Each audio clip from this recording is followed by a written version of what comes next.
ಹರಿ ಓಂ. ಶ್ರೀ ಇದೇ ಕಾಣಿಸ್ತದೆ.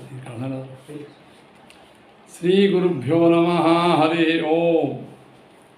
ಸದಾಗಮೈಕ ವಿಜ್ಞೇಯಂ ಸಮತೀತಕ್ಷರಾಕ್ಷರಂ ನಾರಾಯಣಂ ಸದಾ ವಂದೇ ನಿರ್ದೋಷಾಶೇಷಸದ್ಗುಣಂ ಅಸ್ಮದ್ಗುರು ಸಮಾರಂಭಾಂ ಏಕಾಕೃತ್ಪಾದಮಧ್ಯಮಾಂ ಶ್ರೀಮದಾಚಾರ್ಯ ಪರ್ಯಂತಾಂ ವಂದೇ ಗುರುಪರಂಪರಾಂ. ಅಸ್ಮದಾಚಾರ್ಯವರೇಭ್ಯೋ ನಮಃ. ಹರಿ ಓಂ. ಶ್ರೀ ಗುರುಭ್ಯೋ ನಮಃ. ನಮ್ಮ ವಿಷ್ಣು ತತ್ವನಿರ್ಣಯ ಪಾಠದಲ್ಲಿ ನಿನ್ನಿನವರೆಗೆ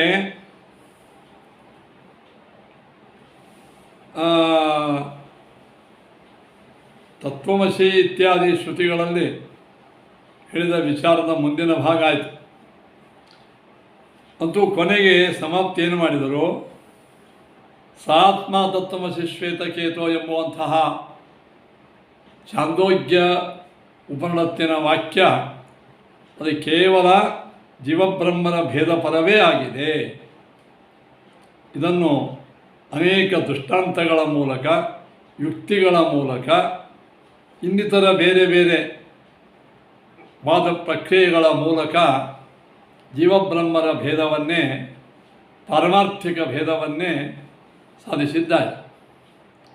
ಅಲ್ಲೇನು ಹೇಳಿದರು ಅಂದರೆ ನಚ ಅಭೇದೇ ಕಶ್ಚಿದಾಗಮಃ ಸಂತಿ ಚ ಭೇದೆ ಸರ್ವಾಗಮಃ ಅಂತ ಹಿಂದೆ ಹೇಳಿದರು.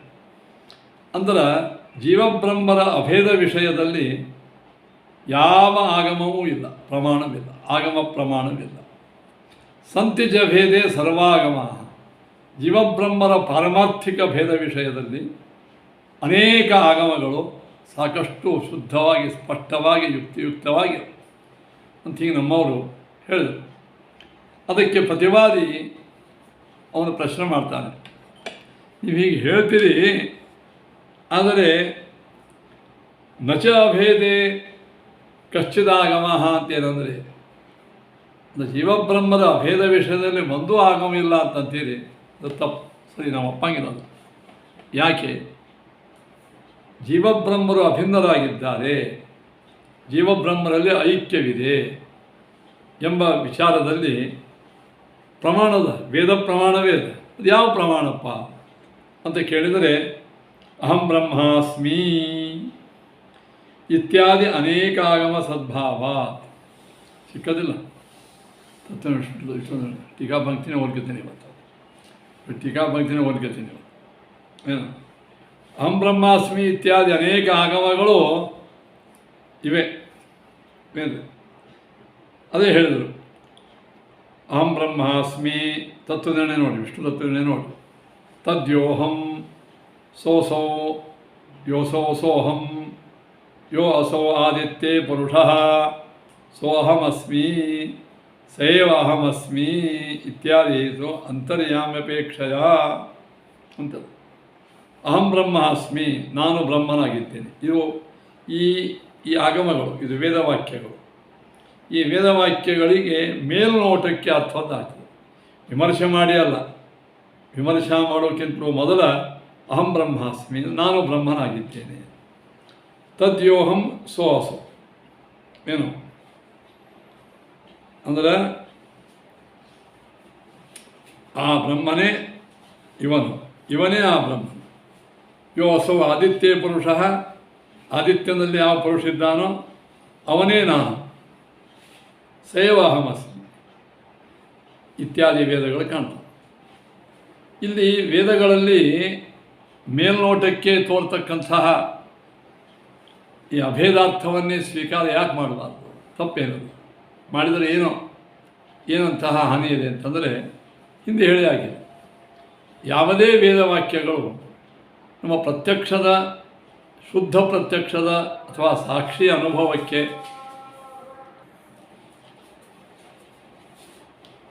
ನಮ್ಮ ಸಾಕ್ಷಿಗೆ ಈ ಅರ್ಥವು ವಿರುದ್ಧ ಆಗ್ತದೆ. ಏನ್ರಿ? ಸಾಕ್ಷಿ ಪ್ರತ್ಯಕ್ಷಕ್ಕೆ ವಿರುದ್ಧವಾದಂತಹ ಅರ್ಥವನ್ನು ಮಾಡಬಾರ್ದು. ಹಾಗೆ ಮಾಡಿದರೆ ಉಪಜೀವ್ಯ ಪ್ರಮಾಣ ವಿರೋಧ ಬರ್ತದೆ ಅಂತ ಹಿಂದೆ ಹೇಳಿದ್ವಿ. ಆದ್ದರಿಂದ ನಾವಿಲ್ಲಿ ನಾನೇ ಬ್ರಹ್ಮ ಅಂದುಬಿಟ್ಟರೆ ಬ್ರಹ್ಮ ಶಬ್ದಕ್ಕೆ ಅರ್ಥ ಏನು? ಬೃಹಂತೋ ಯಸ್ಮಿನ್ ಗುಣ ಬ್ರಹ್ಮ, ಪರಿಪೂರ್ಣವಾದಂಥ ವಸ್ತುವಿಗೆ ಬ್ರಹ್ಮ ಅಂತಂತ. ನಾನು ಪರಿಪೂರ್ಣ ವಸ್ತು ಇದ್ದೇನೆ ಎಂಬ ಪ್ರಶ್ನೆ ಇಲ್ಲ ಅಂತ ನಮ್ಮ ಅನುಭವಕ್ಕೆ ಬರ್ತದೆ. ನಾವು ಪರಿಪೂರ್ಣ ಅಲ್ಲ, ನಾವು ದುಃಖಿಗಳು, ಬದ್ಧರು, ಅಜ್ಞಾನಿಗಳು, ಸೀಮಿತರು. ಇದರ ವಿರುದ್ಧಾರ್ಥ ಅನಂತ, ಪೂರ್ಣ ಬ್ರಹ್ಮ ಆಗ್ತದೆ. ಹೀಗೆ ಜೀವಾತ್ಮ ಪರಮಾತ್ಮದಲ್ಲಿ ಅತ್ಯಂತ ವಿರೋಧಗಳು ಕಂಡಾಗ ನಾನೇ ಆ ಪರಬ್ರಹ್ಮ ಅಂದರೆ ಸಮಾಧಾನ ಅವರು ಹೇಳಬಹುದು. ಅಲ್ಲೋ ನೀನು ಬ್ರಹ್ಮ ಒಂದೇ, ಈಗಿಲ್ಲ ಅಂದ್ರೆ ಅರ್ಥ ಏನದು? ಮುಂದೆ ನೀನು ಈ ಅಜ್ಞಾನ ಎಲ್ಲ ಹೋದ ಮೇಲೆ ಹಾಗಾದರೆ ನಾನು ಬ್ರಹ್ಮ ಆದವನಿಗೆ ಅಜ್ಞಾನ ಹೆಂಗೆ ಬಂತು? ಮತ್ತು ಎರಡನೇ ಶುರುವಾಗಿ ಬ್ರಹ್ಮನೂ ಪರಿಪೂರ್ಣನೇ, ನೀನು ಬ್ರಹ್ಮನ ಬಿಟ್ಟು ನೀ ಇಲ್ಲೇ ಇಲ್ಲ, ನೀನು ಬ್ರಹ್ಮ ಒಂದೇ. ಆದರೆ ಈಗ ನಾನು ಪರಿಪೂರ್ಣ ಬ್ರಹ್ಮ ಅಂತ ಅನುಭವ ಆಗ್ತಾ ಇಲ್ಲ. ಯಾಕೆ ಆಗ್ತಾ ಇಲ್ಲ ಅಂತ ಪ್ರಶ್ನೆ. ಅದಕ್ಕೆ ಉತ್ತರ ಹೆಂಗೆ ಕೊಡ್ತಾರೆ? ಅಜ್ಞಾನದ. ಮೂರನೇ ಪ್ರಶ್ನೆ ಬರ್ತದೆ, ಪರಿಪೂರ್ಣನಾದ ಬ್ರಹ್ಮನಿಗೆ ಅಜ್ಞಾನ ಹೆಂಗೆ ಬಂತು? ನಾನೇ ಬ್ರಹ್ಮನಾಗಿದ್ದರೆ ಆ ಬ್ರಹ್ಮತ್ವವು ಪೂರ್ಣವೇ, ಸರ್ವದಾ ಜ್ಞಾನರೂಪೇ, ಸರ್ವದಾ ನಾನು ಜ್ಞಾನ ಸ್ವರೂಪನಾದವನಿಗೆ ಅಜ್ಞಾನ ಹೆಂಗೆ ಬಂತು? ಅಜ್ಞತಾ ಅಖಿಲ ಸಂವೇತ್ವೋ ಘಟತೇನ ಕುತಶ್ಚನ ಅಂತ ಹಿಂದೆ ಹೇಳಿದ್ದ. ಜೀವಬ್ರಹ್ಮರ ಭೇದಕ್ಕೆ ಅಜ್ಞಾನ ಕಾರಣ ಅಂತಂತಾರೆ. ಅಷ್ಟು ಸರ್ವಸಮರ್ಥನಾದ ಪರಬ್ರಹ್ಮನಿಗೆ ಅಜ್ಞಾನ ಯಾಕೆ ಬಂತು? ಆ ಅಜ್ಞಾನ ಜೀವಭಾವ ಯಾಕೆ ಬಂತು ಎಂಬ ಪ್ರಶ್ನೆಗೆ ಇನ್ನೂವರೆಗೆ ಉತ್ತರ ಇಲ್ಲೇ ಇಲ್ಲ. ಮತ್ತೇನೇನು ಹೇಳ್ಕೊತ ಹೋಗ್ತಾವೆ. ಅವು ಯಾವ ನಮ್ಮ ಸಮಾಧಾನಕ್ಕೆ ಕಾರಣ ಆಗಂಗಿಲ್ಲ. ಅದಕ್ಕೆ ಎಲ್ಲ ವೇದದಲ್ಲಿ ಹೇಳ್ಯಾರಲ್ಲ ಅಂದರೆ ಇನ್ನೂ ವೇದಾರ್ಥ ಸಿದ್ಧವೇ ಆಗಿಲ್ಲ. ವೇದದಲ್ಲಿ ಜೀವಬ್ರಹ್ಮರ ಅಭೇದ ಅಂತ ಸಿದ್ಧ ಆದ್ರೆ ಅದನ್ನು ಸರಿಪಡಿಸಲಿಕ್ಕೆ ಏನೇನೋ ಕಲ್ಪನಾ ಮಾಡಬೇಕು. ಇನ್ನು ಅದರ ಬಗ್ಗೆನೇ ಕ್ವಶನ್ ಇದ್ದಾಗ ಅದನ್ನೇ ಪ್ರಮಾಣ ಕೊಟ್ಟರೆ ಹಾಗೆ ಆಗೋದು. ಆದ್ದರಿಂದ ಅಹಂ ಬ್ರಹ್ಮಾಸ್ಮಿ ಇತ್ಯಾದಿ ವಾಕ್ಯಗಳು ಅವು ಮೇಲ್ನೋಟದ ಅರ್ಥವನ್ನು ಹೇಳುವುದಿಲ್ಲ. ಇದು ಜೀವಬ್ರಹ್ಮರ ಅಭೇದವನ್ನು ಹೇಳುವ ಪ್ರಾಮಾಣಿಕ ವಾಕ್ಯ ಅಲ್ಲ. ಅದರ ಅರ್ಥ ಜೀವಬ್ರಹ್ಮರ ಅಭೇದ ಅಲ್ಲ. ಅದಕ್ಕೆ ಬೇರೆ ಅರ್ಥ ಅದ. ಬೇರೆ ಅರ್ಥ ಏನದ ಅದೇ ಹೇಳ್ತಾರೆ. ಅಂದ್ರೆ ಅಹಂ ಅಂದ್ರೆ ಅಹೇಯತ್ವಾತ್ ಅಹಂ ನಾಮ. ಹೇಯ ಸಂಸ್ಕೃತ ಹೇಯ ಅಂದರೆ ತ್ಯಾಜ್ಯ, ನ ಹೇಯ ಅಹೇಯ. ದೇವರು ಸರ್ವದಾ ನಮ್ಮ ಬಿಂಬರೂಪಿಯಾಗಿದ್ದರಿಂದ, ಸರ್ವದಾ ಒಳಗೆ ಹೊರಗೆ ನಮ್ಮ ಒಟ್ಟಿಗೆ ಇರುವುದರಿಂದ ಅವನನ್ನು ಬಿಡಲಿಕ್ಕೆ ಸಾಧ್ಯವೇ ಇಲ್ಲ. ಅವನನ್ನು ನಾವು ಬಿಡಲಿಕ್ಕೆ ಸಾಧ್ಯವಿಲ್ಲ. ಈಗ ಅಹೇಯನಾಗಿದ್ದಾನೆ ಪರಮಾತ್ಮ. ಅಹೇಯನಾಗಿದ್ದರಿಂದ ಅವ ಅಹಂ ಅಂತ ಅನಿಸೋತಾನೆ. ಹಾಗಾದರೆ ಬ್ರಹ್ಮ ಅಂದರೆ ಹೆಂಗವ? ಅವನು ಗುಣಪರಿಪೂರ್ಣ ಆಗಿದ್ದಾನೆ. ಏನು ಎಂದೋ ಯಾರಿಂದಲೂ ಸರ್ವತ್ರ ವ್ಯಾಪ್ತನಾಗಿದ್ದರಿಂದ ನಾವನ್ನು ಬಿಡಲಿಕ್ಕೂ ಶಕ್ಕಿಲ್ಲ. ಅಹೇಯತ್ವ. ಇನ್ನು ಅಹಂ ಬ್ರಹ್ಮ ಅಂದ್ರೇನು? ಗುಣಪರಿಪೂರ್ಣ ಆಗಿದ್ದರಿಂದ ಏನು. ಆಮೇಲೆ ಅಸ್ಮಿ ಅಂದ್ರೇನು? ದೋಷಗಳಿಂದ ದೂರನಾಗಿದ್ದರಿಂದ. ಮತ್ತು ಮನನ ಯಾವಾಗಲೂ ಜ್ಞಾನರೂಪನಾಗಿದ್ದರಿಂದ. ಅಸ್ಮಿ ಒಳಗೆ ಅರ್ಥ ಎರಡು, ಯಾವಾಗಲೂ ಜ್ಞಾನರೂಪನಾಗಿದ್ದರಿಂದ ಮತ್ತು ದೋಷ ದೂರನಾಗಿದ್ದರಿಂದ ಅಹಂ ಬ್ರಹ್ಮ ಅಸ್ಮಿ. ನನ್ನೊಳಗಿದ್ದ ಆ ಪರಮಾತ್ಮನು ಅವ ಅಹೇಯನಾಗಿದ್ದಾನೆ. ಅದಕ್ಕೆ ಅಹಂ ಗುಣಪರಿಪೂರ್ಣ ಆಗಿದ್ದಾನೆ ಬ್ರಹ್ಮ. ದೋಷ ದೂರನಾಗಿ ಜ್ಞಾನಸ್ವರೂಪನಾಗಿದ್ದಾನೆ ಅಸ್ಮಿ. ಇವು ಮೂರೂ ಪರಮಾತ್ಮಂದೇ ಹೆಸರು. ಅಹಂ ಬ್ರಹ್ಮ ಅಸ್ಮಿ. ಮತ್ತು ನಾನು ಬ್ರಹ್ಮ ಅಂತ ಅಲ್ಲ ಅಂತ ಒಂದು ಅರ್ಥ.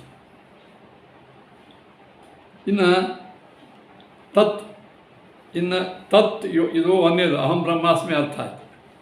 ಎರಡನೇ ಅರ್ಥ ತತ್ ಯೋಹಂ ಸಹ ಅಸೌ ಅಂತ. ತತ್ ಅಂದ್ರೆ ಯಹ, ಆ ಪ್ರಸಿದ್ಧನಾದ ಯಾವನಿದ್ದಾನೋ, ತತ್ ಯಹ, ಸರ್ವತ್ರ ವೇದಗಳಲ್ಲಿ ಪ್ರಸಿದ್ಧನಾದ ಯಾವ ಪರಬ್ರಹ್ಮನಿದ್ದಾನೋ ತತ್ ಅವನು ಅಹಂ, ಅವನು ನನ್ನಲ್ಲಿ ಅಂತರ್ಗತನಾಗಿ ಅಹಂ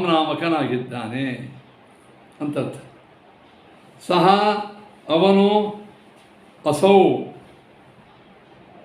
ತದ್ ಯೋ ಅಹಂ ಸಹ ಅಸೌ ಯೋಸೌ ಸೋಹಂ.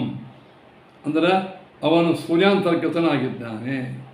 ಇನ್ನು ಸೂರ್ಯನಲ್ಲಿರತಕ್ಕಂಥ ವ್ಯಕ್ತಿಯು ಯಾವ ಪರಮಾತ್ಮನೂ ಸಹ ಅವನೇ ಅಹಂ ನನ್ನಲ್ಲಿ ಇದ್ದಾನೆ. ಯೋ ಅಸೋ ಆದಿತ್ಯೇ ಪುರುಷ ಸೋ ಅಹಮಸ್ಮಿ. ಈ ಕಾಣುವ ಸೂರ್ಯಾಂತರ್ಗತನಾಗಿ ಯಾವ ನಾರಾಯಣನಿದ್ದಾನೋ, ಯಾವ ಪರಮಾತ್ಮನೋ ಅವನೇ ಸಹ ಅಹಮಸ್ಮಿ, ನನ್ನಲ್ಲಿ ಅಂತರ್ಯಾಮಿಯಾಗಿ ಅಹೇಯನಾಗಿದ್ದಾನೆ. ಸಹ ಏವ ಅಹಮಸ್ಮಿ, ಅವನೇ ನನ್ನಲ್ಲಿ ಅಂತರ್ಗತನಾಗಿದ್ದಾನೆ. ಸೋ ಅಹಮಸ್ಮಿ ಸಹ ಏವ ಅಹಮಸ್ಮಿ ಇತ್ಯಾದಿದು ಅಂತರ್ಯಾಮ್ಯಪೇಕ್ಷೆಯ. ನೋಡ್ರಿ,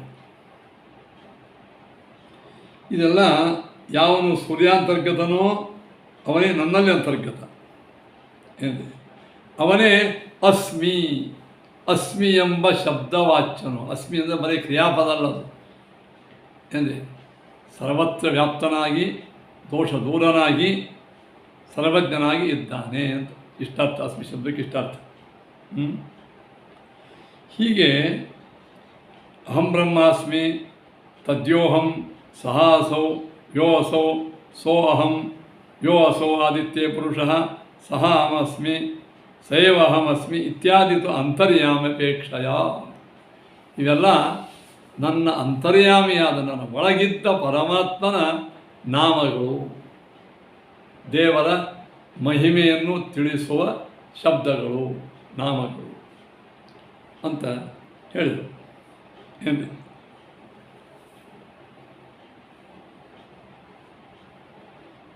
ಟೀಕಾರಾಯರು ಹೇಳ್ತಾರೆ, ಮೊದಲನೇದ್ರೊಳಗೆ ಅಂತರ್ಯಾಮಿಯಾದಂಥ ಪರಮಾತ್ಮನನ್ನು ಹೇಳಿ, ಎರಡನೇ ತದ್ಯೋಹಂ ಸೋದಲ್ಲ, ಅದು ದೇಶಕಾಲ ಪೂರ್ಣತ್ವ ಲಕ್ಷಣ ಬ್ರಹ್ಮತ್ವ ಮುಚ್ಚತೆ, ಅವನೇ ಬ್ರಹ್ಮ ಅಂತ ಹೇಳ್ತಾರೆ.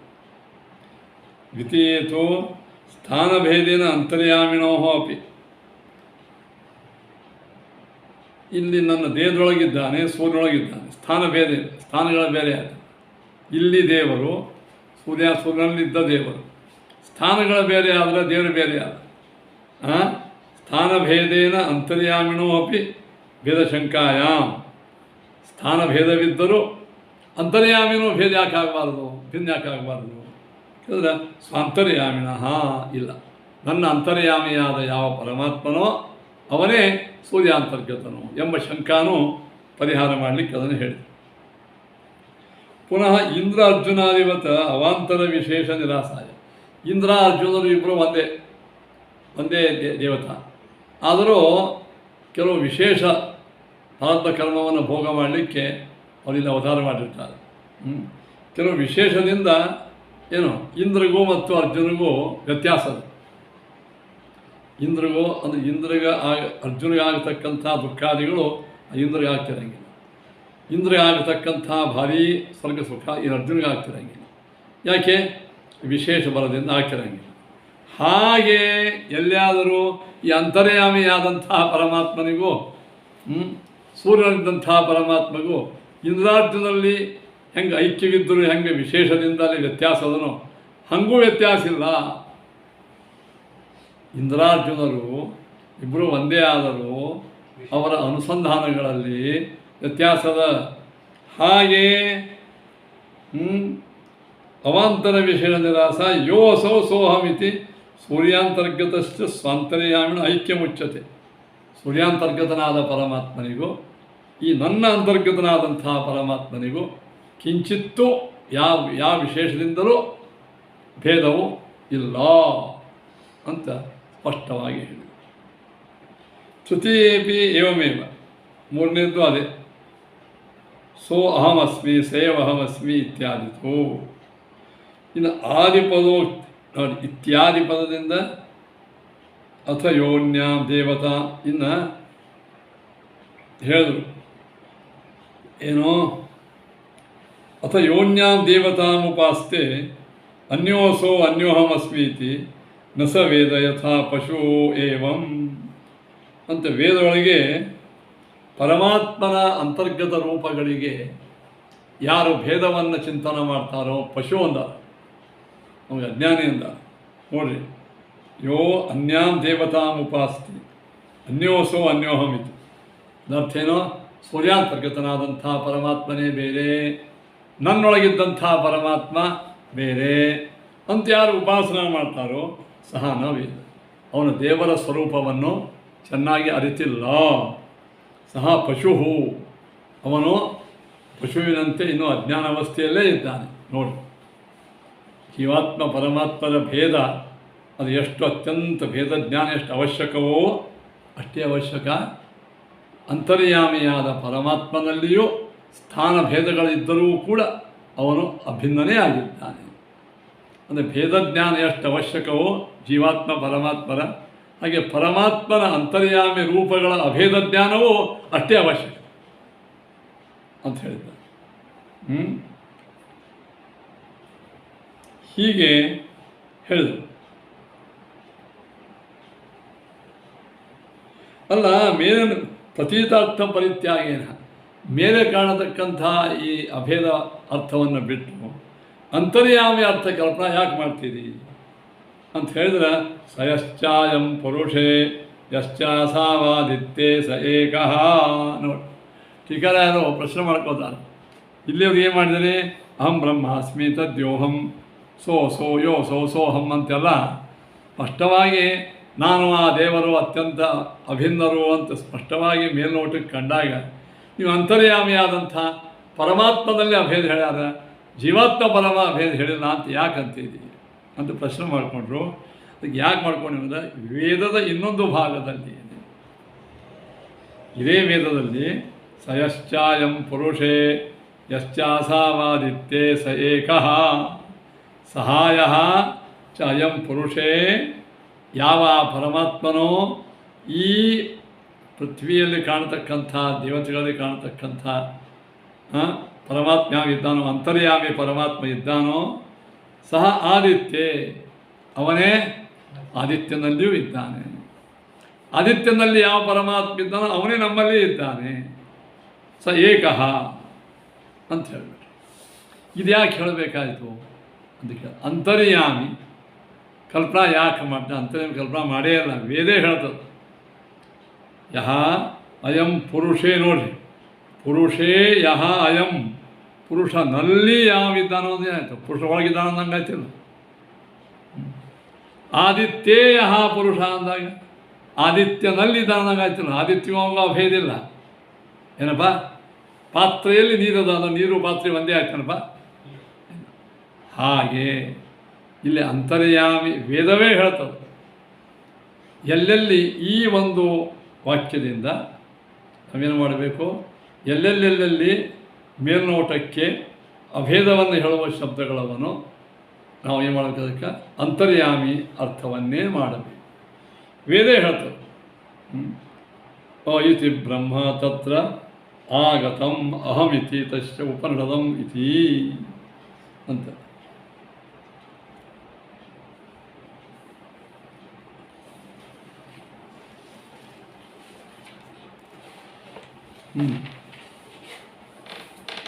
ಇನ್ನು ಇಲ್ಲೊಂದು ಬರ್ತದೆ ಪ್ರಶ್ನೆ, ಏನು,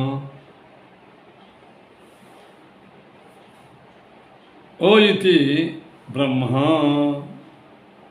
ಅಂತ ಪ್ರಸಿದ್ಧೋ ಅಹಂ ಇತ್ಯಪಿ ಪದಂ ತತ್ರ ಬ್ರಹ್ಮವಿಷಯತೆಯ ಆಗತಂ ಅವಗತಂ. ಓ ಇತಿ ಬ್ರಹ್ಮ ತತ್ರ ಆಗತಂ ಅಹಮಿತಿ. ಅಹಂ ಎಂಬುವುದು ಬ್ರಹ್ಮ ವಿಷಯಕವೇ ಆಗಿದೆ ಎಂದು ತಿಳಿಯಲ್ಪಟ್ಟಿದೆ. ಅಹಂ ಶಬ್ದವಾಚ್ಯತ್ವಂ ಅಲೇಹಿ ಕಿಂ ಅಂದರೆ ಏನಾಯಿತು, ಆಗತಂ ಅಂದರೆ ಅವಗತಂ ಅಂತ ಅರ್ಥ. ತಸ್ಯ ಉಪನಿಷದ ಅಹಂ, ಅದು ಉಪನಿಷತ್ತಿನ ರಹಸ್ಯವಾದಂಥ ಹೆಸರು ಪರಮಾತ್ಮನಿಗೆ. ಅಹಂ ಅಹಂ ಎಂಬುದು ರಹಸ್ಯ ಹೆಸರು. ಸರ್ವಾಂತರ್ಯಾಮಿಣಿ ಹರವು ಅಸ್ಮತ್ ಶಬ್ದ ವಿಭಕ್ತಯ. ಸರಿ ಆಯಿತಾ. ಇದಕ್ಕೆ ಶ್ರೀಮದಾಚಾರ್ಯರು ಪ್ರಮಾಣ ಕೊಡ್ತಾರೆ. ಅಹಂ ನಾಮ ಹರಿರ್ನಿತ್ಯಂ ಅಹೇಯತ್ವಾತ್ಮಕೀರ್ತಿತ. ನೋಡಿ, ಪರಮಾತ್ಮ ತ್ಯಾಜ್ಯನಲ್ಲ, ಅಹೇಯತ್ವಾತ್ ಯಾರಿಂದಲೂ ಕೂಡ ಪರಮಾತ್ಮನ ಬಿಡಲಿಕ್ಕೆ ಶಕ್ಯವಿಲ್ಲ. ಯಾಕೆ ಅವನು ಬಿಂಬರೂಪಿಯಾಗಿದ್ದಾನೆ, ಎಲ್ಲರಿಗೂ ಬಿಂಬ ಆಗಿದೆ. ಬಿಂಬ ಬಿಟ್ಟರೆ ಪ್ರತಿಬಿಂಬ ಹೋಗೇ ಬಿಡ್ತು. ಕನ್ನಡಿ ಒಳಗೆ ಪ್ರತಿಬಿಂಬ ಯಾಕೆ ಹೋಗ್ತದೆ? ಬಿಂಬ ಸರಿದು ಬಿಟ್ಟಾದ್ರೆ ಹೋಗ್ತದೆ. ದೇವರು ಅತ್ಯಾಜ್ಯ, ಏನು ತ್ಯಾಗ ಮಾಡಲಿಕ್ಕೆ ಬರಂಗಿಲ್ಲ ಅವನು. ಅದರಿಂದ ಅವ ಅಹೇಯ, ಅಹೇಯನಾಗಿದ್ದರಿಂದ ಅವನು ಅಹಂ ಅಂತ ಹರಿಹಿ ಪ್ರಕೀರ್ತಿತ. ತ್ವಂಚ ಅಸೌ, ನೀನು ನೋಡ್ರಿ, ತತ್ವಮಸಿ ಅಂತೀವಲ್ಲ, ತ್ವಂ ಅಹಂ ನಾನು, ತ್ವಂ ನೀನು, ಅಸೌ ಇವನು, ಪ್ರತಿಯೋಗಿತ್ವ ನಮ್ಮ ಅಭಿಮುಖನಾಗಿ ಒಬ್ಬ ವ್ಯಕ್ತಿಗೆ ತ್ವಂ ಅಂತೀವಲ್ಲ, ಅರ್ಥ ಏನದು? ತ್ವಂ ಶಬ್ದವಾಚ್ಯ ಒಳಗಿನ ಪರಮಾತ್ಮ, ಅಹಂ ಅಂದ್ರೆ ಅಹಂ ಶಬ್ದವಾಚ್ಯ ಒಳಗೆ ಅಂತರ್ಯಾಮಿ ಪರಮಾತ್ಮ ಪ್ರತಿ. ಇನ್ನು ಪರೋಕ್ಷತ್ವ ಸಹಿತ, ಯಾವುದು ನಮ್ಮ ಕಣ್ಣು ಎದುರಿಗಿರಂಗಿಲ್ಲ ಅವನು ಅಂತೀವಿ, ಸಹ ಅಂತ. ಆ ಸಹ ಶಬ್ದವಾಚ್ಯನೂ ಪರಮಾತ್ಮನೇ. ಹೀಗೆ ನಾವು ಉಪಯೋಗ ಮಾಡೋದೇ ಮೂರು ಮಾಡ್ತಿರ್ತೀವಿ. ಏನು ಹೇಳ್ರಿ? ನಾನು, ನೀನು, ಅಥವಾ ಇವನು, ಅಥವಾ ಅವನು, ಅತ್ಯುತ್ತವಿಲ್ಲ. ಈ ಮೂರೂ ಶಬ್ದ ಪರಮಾತ್ಮನೇ ಹೇಳ್ತಾವ ಮುಖ್ಯವಾಗಿ, ಅಂತರ್ಯಾಮಿ ಮೋಕ್ಷ. ಅಹಂ ಶಬ್ದ ನಿಜವಾಗಿಯೂ ನಮ್ಮನ್ನು ಹೇಳಂಗಿಲ್ಲ, ಅದು ಪರಮಾತ್ಮನೇ ಹೇಳ್ತಾರೆ. ತ್ವಂ ಎಂಬ ಶಬ್ದ ಅದು ನಿಜವಾಗಿಯೂ ಪರಮಾತ್ಮನ ಒಳಗಿದ್ದ ಪರಮಾತ್ಮನೇ ಹೇಳ್ತಾರೆ. ಸಹ ಎಂಬ ಶಬ್ದ ಆ ವ್ಯಕ್ತಿಯನ್ನು ಮಾತ್ರ ಹೇಳಂಗಿಲ್ಲ, ಅವನೊಳಗಿದ್ದ ಪರಮಾತ್ಮನನ್ನೇ ಹೇಳ್ತಾರೆ. ಹೀಗಾಗಿ ತ್ವಂಚ ಅಸೌ ಪ್ರತಿಯೋಗಿತ್ವ ಅಂತಂದೇನಪ್ಪ? ಅಭಿಮುಖ, ನಮ್ಮ ಪ್ರತಿಮುಖದಲ್ಲಿ ಇರೋದರಿಂದ ಅವನು ತ್ವಂ ಅಂತೀವಿ, ಅಸೌ ಅಂತ. ಪರೋಕ್ಷತ್ವ ಅಂತಂದ್ರೆ ನಮ್ಮ ಅಪ್ರತ್ಯಕ್ಷದಲ್ಲಿ ಇರ್ತಾನೆ, ಕಣ್ಣು ಮುಂದೆ ಇರಂಗಿಲ್ಲ, ಅವನಿಗೆ ಸಹ ಅಂತ. ಅವನು ಕರ್ಕೊಂಬ ಅಂತೀವಿ. ನಿನ್ನ ಮುಂದೆ ಕೂತವ ಕೈ ಮಾಡಿ ಅವನು ಅಂತೀವಿ ನಾವು. ಅವನು ಅಂದ್ರೆ ನಮ್ಮ ಕಣ್ಣು ಇರಂಗಿಲ್ಲ. ಆ ಕಣ್ಣಿಗೆ ಇಲ್ಲದೇ ಇದ್ದಂಥ ವ್ಯಕ್ತಿಗೆ ಸಹ ಅಂತೀವಲ್ಲ, ಅದು ಪರಮಾತ್ಮ. ಹೀಗೆ ಸರ್ವಾಂತರ್ಯಾಮಿಣಿ ಹರವು ಅಸ್ಮತ್ ಶಬ್ದ ವಿಭಕ್ತ ಯಾಹ ಹೇಳಿಬಿಟ್ಟು ನೋಡಿ. ಅಸ್ಮತ್ ಯುಷ್ಮತ್, ಅಸ್ಮತ್ ಶಬ್ದ ಯಾವ ಹೇಳೋ? ಅಹಂ ಆವಾಂ, ಅಹಂ ಮಾಂ, ಮಯಾ, ಮಯಿ, ಆಮೇಲೆ ಮತ, ಆಮೇಲೆ ಮಾಮ, ಅವ, ಸ್ವಾಮ, ಮಯ, ಮಮ, ಮೇ, ಇಲ್ಲ ಅವಯೋ, ಇನ್ನು ಹಂಗೆ ತತ, ತ್ವಂ, ತ್ವಾಂ, ಇವ ಎಲ್ಲ ತ್ವಯಾ, ತುಭ್ಯಂ, ತತ್, ತವ, ತ್ವಯಿ, ಸಹ, ತಂ, ತೇನ, ಹಾಂ, ತೇಭ್ಯ. ಇವೆಲ್ಲ ಏನವರ ಚತುರ್ಥಿ ಪಂಚಮಿ. ಇವೆಲ್ಲ ವಿಭಕ್ತಿಗಳು, ಆ ಮೂಲ ಶಬ್ದಗಳು, ಅವೆಲ್ಲವೂ ಮುಖ್ಯವಾಗಿ ಪರಮಾತ್ಮನನ್ನೇ ಹೇಳ್ತಾವ. ಏನ್ರಿ? ಅದೇ ಹೇಳಿಬಿಟ್ಟು ನೋಡ್ರಿ. ಏನೋ ಅಸ್ಮತ್ ಶಬ್ದ ವಿಭಕ್ತಯ ಯುಷ್ಮತ್ ಶಬ್ದಗತಾಶ್ಚೈವ ಸರ್ವಾಸ್ತತ್ ಶಬ್ದಗಾಪಿ ಸರ್ವಶಬ್ದಗತಾಶ್ಚೈವ ವಚನ ನೋಡಿ. ಎಲ್ಲ ಶಬ್ದದೊಳಗಿದ್ದ ವಿಭಕ್ತಿ ವಚನಗಳು ಕೂಡ ಪರಮಾತ್ಮನೇ ಮುಖ್ಯವಾಗಿ ಹೇಳ್ತಾವೆ. ಯಾಕೆ ಮುಖ್ಯವಾಗಿ ಹೇಳ್ತಾವೆ ಅಂದರೆ ಸ್ವತಂತ್ರತ್ವಾತ್ ಪ್ರವರ್ತಂತೆ ವ್ಯಾವೃತ್ತಿ ಪ್ರಖಿಲಾತ್ ಸದಾ.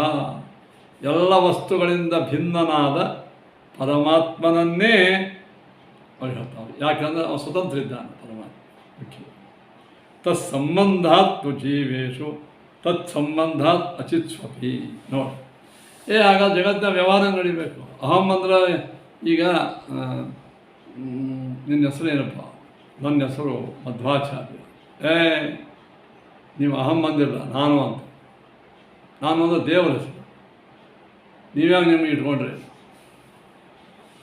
ಹಾಂ, ಯಾರು ಅಂತ ನೀವು ಕೇಳಿದೆ. ನಾನು ಅಂತ ಅಂದೆ. ನಾನು ಅಂದರೆ ಯಾರು? ದೇವರು. ನೀನು ಅಂದರೆ ಯಾರು? ದೇವರು. ಸಹ ಅಂದರೆ ದೇವರು. ಆಗ ನೀವೇ ಹೇಳಿದ್ರು ನಿಜ, ಮುಖ್ಯವಾಗಿ ಅವನೇ. ಆದರೆ ಅವನ ಒಳಗಿದ್ದಾನಲ್ಲ, ಅವನ ಸಂಬಂಧ ನಮಗಿರೋದರಿಂದ ಅಮುಖ್ಯವಾಗಿ ಏನಪ್ಪ? ಅಮುಖ್ಯವಾಗಿ ಅವ ಶಬ್ದ ನಮಗೂ ಹೇಳಲ್ಪಡ್ತದೆ. ಈಗ ನೀವು ದೇವ್ರ ಗುಡಿಗೆ ಹೋಗ್ತೀರಿ, ಇವು ಯಾವ ದೇವರು? ರಾಮದೇವರು ಅಂತ ಕೈ ಮಾಡಿ ತೋರಿಸ್ತೀವಿ. ರಾಮದೇವರು. ನಾವು ಬಟ್ಟು ಮಾಡಿದ್ರೆ ತೋರಿಸ್ತೀವಿ, ಕಲ್ಲಿನ ಮೂರ್ತಿಗೆ ತೋರಿಸ್ತೀವಿ. ಆ ಕಲ್ಲಿನ ಮೂರ್ತಿ ರಾಮೇನು?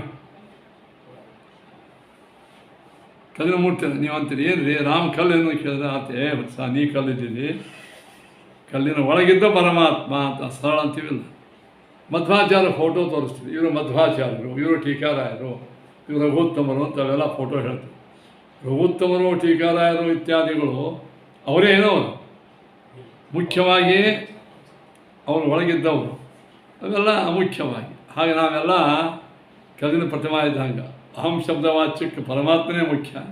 ನಾವು ಕೂಡ ಯಥಾಯೋಗ್ಯವಾಗಿ ಲೋಕದಲ್ಲಿ ವ್ಯವಹಾರ ನಡೆಯುವ ಸಲುವಾಗಿ ನಮಗೆ ಅಹಂ ಅಹಂ ಅಂತ ತ್ವಂ ಅಹಂ ಸಹ ಅಂತ ಅದು ಹೇಳಿದ್ರೆ ನೋಡ್ರಿ. ಸ್ವತಂತ್ರತ್ವಾತ್ ಪ್ರವರ್ತಂತೆ, ಇವೆಲ್ಲ ಶಬ್ದಗಳು ಸ್ವತಂತ್ರನಾದಂಥ ಪರಮಾತ್ಮದಲ್ಲೇ ಮುಖ್ಯವಾಗಿ. ಇನ್ನೊಂದು ಮಜಾ, ಅಲ್ಲಿ ಒಳಗ ದೇವರು ಇರೋದರಿಂದ ಆ ಶಬ್ದ ವಾಚ್ಯ, ಹೊರತು ಆ ಜೀವಾತ್ಮ ಹೊಂದಿರೋದ್ರಿಂದ ವಾಚ್ಯ ಅಲ್ಲ. ಮಾತ್ರ ಯಾಕಂದರೆ ವ್ಯಾವೃತ್ತಿ ಅಖಿಲಾಸ್ತದ, ಎಲ್ಲ ವಸ್ತುಗಳಿಂದಲೂ ವ್ಯಾವೃತ್ತರಾಗ್ಯಾನ, ಅಂದರೆ ಭಿನ್ನನಾಗಿದ್ದಾನೆ ಪರಮಾತ್ಮ. ತತ್ಸಂಬಂಧಾತ್ತು ಜೀವೇಶು ತತ್ತಸ್ಸಂಬಂಧಾತ್ ಚಿತ್ವಪಿ ಅಚಿತ್ವಪಿ. ಅಷ್ಟೇ ಅಲ್ಲ, ಒಮ್ಮೊಮ್ಮೆ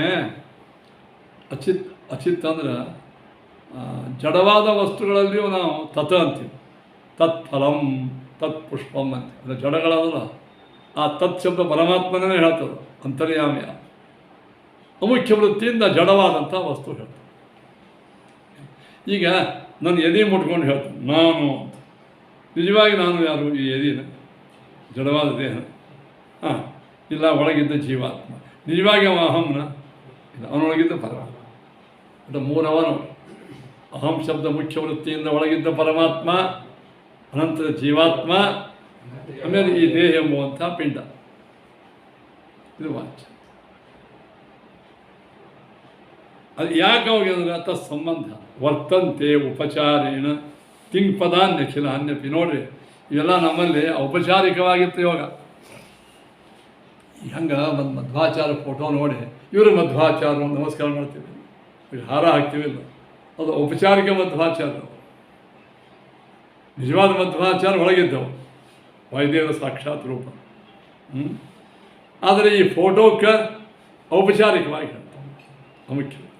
ಇದು ಅಷ್ಟೇ ಅಲ್ಲ, ಅಹಂ ಬ್ರಹ್ಮ ಅಸ್ಮಿ ಅದಲ್ಲ. ಅಹಂ ಇದು ಹೆಸರಾಯಿತು, ನಾಮ ಆಯಿತು. ಬ್ರಹ್ಮನೂ ನಾಮ ಆಯಿತು. ಅಸ್ಮಿ ಹೆಂಗೆ ಮಾಡ್ತೀರ ಆಚಾರ?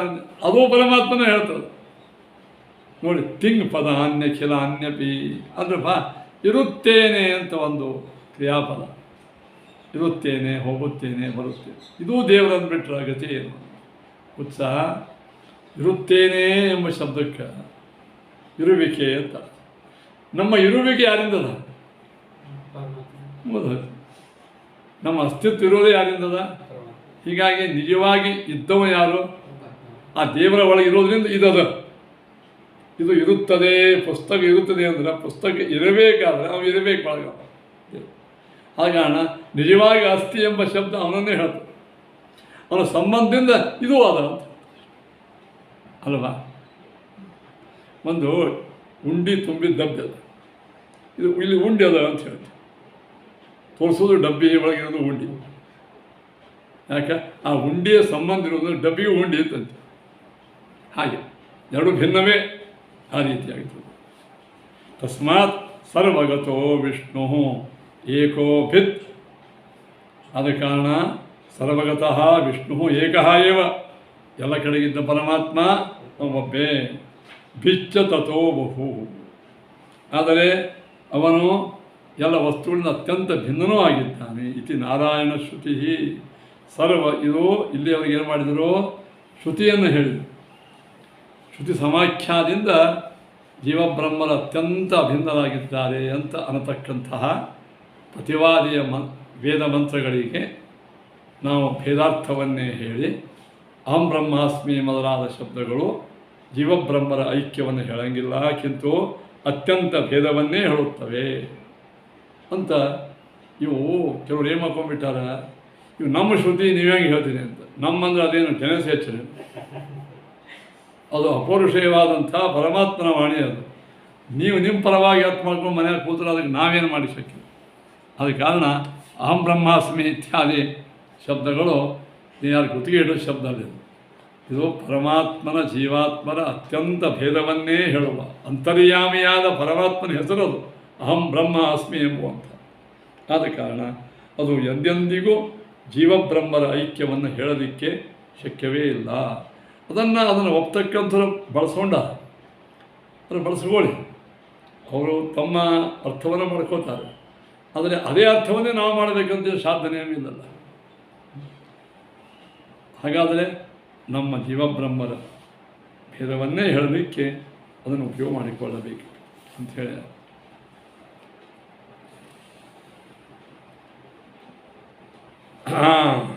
ಈ ರೀತಿಯಾಗಿ ಹೇಳಿ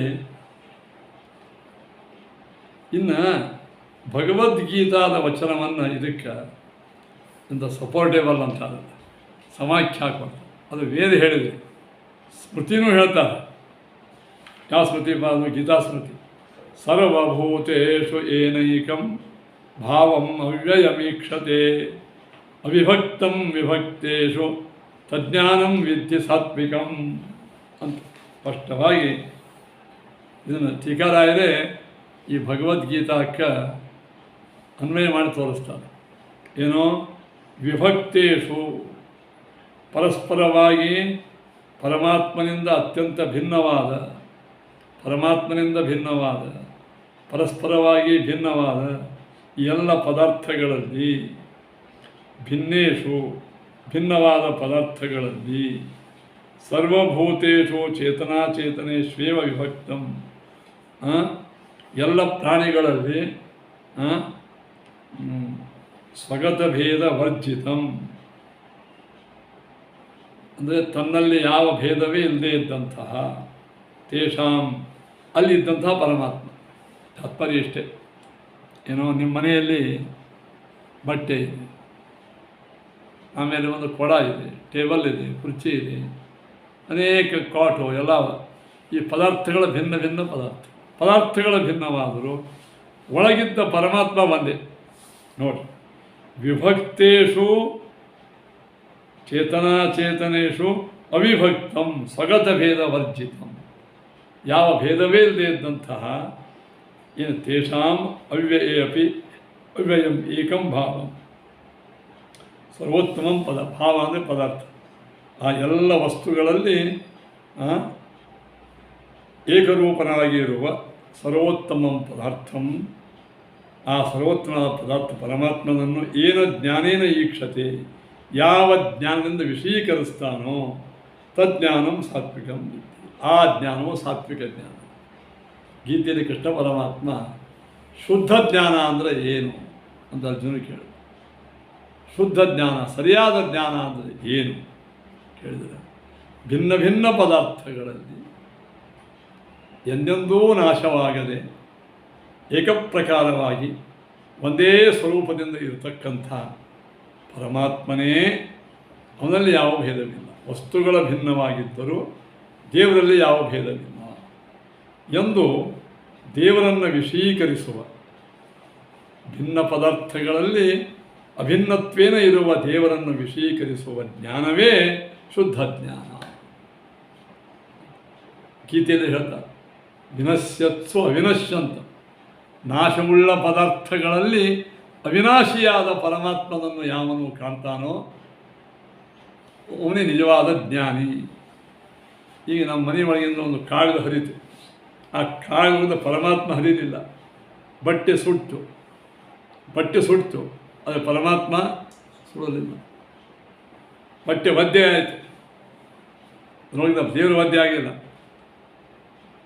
ಅಗ್ನಿ ಉರಿತಾ ಅದ, ಆದರೆ ದೇವರಿಗೆ ಯಾವ ಬಿಸಿ ಇಲ್ಲ.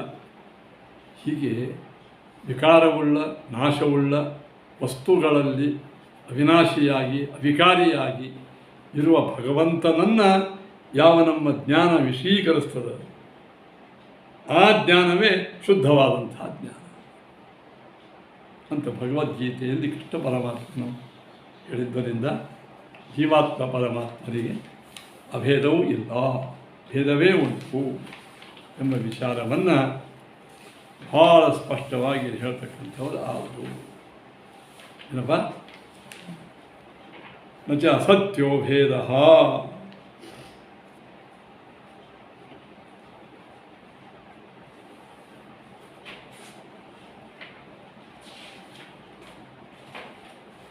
ನೀವು ಇಲ್ಲಿವರೆಗೆ ಏನು ಹೇಳ್ದಂಗಾಯಿತು? ಶ್ರುತಿ ಮತ್ತು ಸ್ಮೃತಿಗಳ ಉದಾಹರಣೆಯನ್ನು ಕೊಟ್ಟು ಸರ್ವ ಪದಾರ್ಥಗಳಲ್ಲಿ ಇರುವ ಪರಮಾತ್ಮನಿಗೆ, ಅಂತರ್ಯಾಮಿಯಾದಂಥ ಪರಮಾತ್ಮನಿಗೆ ಒಟ್ಟ ಭೇದಿಲ್ಲ ಅಂತ ನೀವು ಹೇಳಿದ್ರಲ್ಲ. ಇದರ ಮೇಲೆ ಪುನಃ ಪ್ರತಿವಾದಿ ಏನು ಆಕ್ಷೇಪ ಮಾಡ್ತಾನೆ. ಪ್ರತಿವಾದಿ ಯಾಕೆ? ಶ್ರುತಿಸ್ಮೃತಿಗಳಲ್ಲಿ ಏನು ಜೀವಾತ್ಮ ಪರಮಾತ್ಮರ ಭೇದನೆ ಹೇಳ್ತದೆ, ಒಪ್ಕೋತೀವಿ ನಾವು. ಅನೇಕ ಸ್ಮೃತಿಗಳಲ್ಲಿ ಜೀವ ಪರಮಾತ್ಮರ ಭೇದವನ್ನು ಹೇಳಿದ್ದ. ಆದರೆ ಅದು ಅಸತ್ಯವಾದಂಥ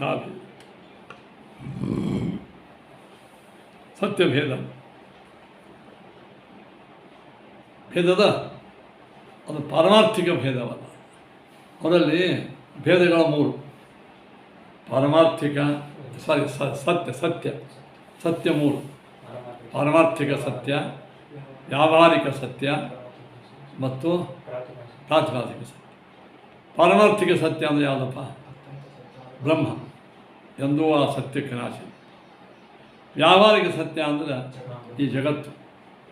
ಇದು ಭಾಳ ಯುಗಗಳ ಕಳೆದ ನಂತರ ಸುಳ್ಳಂದು ಗೊತ್ತಾಗ್ತದೆ. ದೀರ್ಘಕಾಲೀನ ಭ್ರಾಂತಿ. ತಾತ್ಕಾಲಿಕವಾಗಿ ಭ್ರಾಂತಿ ಬಂದೇನು ಹೋಗ್ತದೋ ಸಿಗ್ತದೆ. ಆ ಭ್ರಮ ಅದು ಆ ಸತ್ಯ ಅದು ಪ್ರಾತಿಭಾಸಿಕ, ತಾತ್ಕಾಲಿಕ ತೋರ್ತದ ಹೋಗ್ಬಿಡ್ತದೆ. ದೀರ್ಘಭ್ರಾಂತಿಕರಿ ಇದು ವ್ಯಾವಹಾರಿಕ ಸತ್ಯ, ಬ್ರಹ್ಮಜ್ಞಾನ ನಿವರ್ತ್ಯ. ಪ್ರಾತಿಭಾಸ ಸತ್ಯಕ್ಕೆ ಇನ್ನು ಪಾರಮಾರ್ಥ ಸತ್ಯಕ್ಕೆ ನಿವೃತ್ತಿನೇ ಇಲ್ಲ, ಅದು ಇದ್ದಂಗೆ ಇರುತ್ತೆ. ಹೀಗೆ ಅವರ ವ್ಯವಸ್ಥೆ. ಅದರಂತೆಯೇ ಅವರು ವ್ಯಾವಹಾರಿಕ ಭೇದ ಅಂತ. ಪಾರಮಾರ್ಥಿಕ ಭೇದ ಇಲ್ಲೇ ಇಲ್ಲ. ಭೇದ ಇರೋದೇ ಎರಡು: ಒಂದು ಪ್ರಾತಿಭಾಸಿಕ ಭೇದ, ಒಂದು ವ್ಯಾವಹಾರಿಕ ಭೇದ. ಈ ಜಗತ್ತೆಲ್ಲೋ ವ್ಯಾವಹಾರಿಕ ಭೇದ. ಈ ವ್ಯಾವಹಾರಿಕ ಭೇದವನ್ನೇ ವೇದಗಳು ಹೇಳ್ಯಾವ, ನಾವಿಲ್ಲಲ್ಲ ಅಂತೀವಿ. ಅಂದ ಅಂದರೆ ಅದಕ್ಕೆ ಆಚಾರ್ಯ ಹೇಳಿದರು, ತಮ್ಮ ನಚ ಅಸತ್ಯೋ ಭೇದ.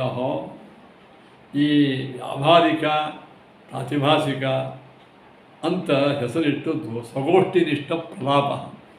ನೀ ಹೆಸರಿಟ್ಕೊಂಡಿದೆಯಲ್ಲ.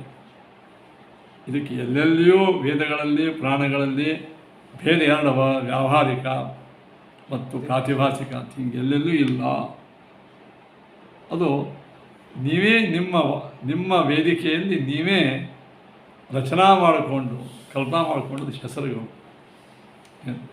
ತಪ್ಪು. ಅಸತ್ಯವಾದಂಥ ಭೇದ ಇಲ್ಲೇ ಇಲ್ಲ. ಸತ್ಯವಾದಂಥ ಭೇದವೇ ಅದು. ಯಾಕೆ? ವೇದಗಳಲ್ಲಿ ಹೇಳಿದ್ದಲ್ಲ ಅಂದ್ರೆ ವೇದವೇ ಹೇಳ್ತದ ಸತ್ಯಭೇದ ಅಂತ. ವೇದೇ ತಗೋ. ಏನೋ ಸತ್ಯಂ ಏನಂ ಅನು ವಿಶ್ವೇ ಮದಂತಿ ರಾತಿಂ ದೇವಶ್ಚ ಗೃಣತೋ ಮಖೋನಃ ಅಂತ. ನೋಡಿ ಆಚಾರ್ಯ ಏನು ಮಾಡಿದರು? ವೇದಗಳಲ್ಲಿಯೇ ಸತ್ಯಭೇದದ ಉಲ್ಲೇಖ ಬಂದದ್ದು.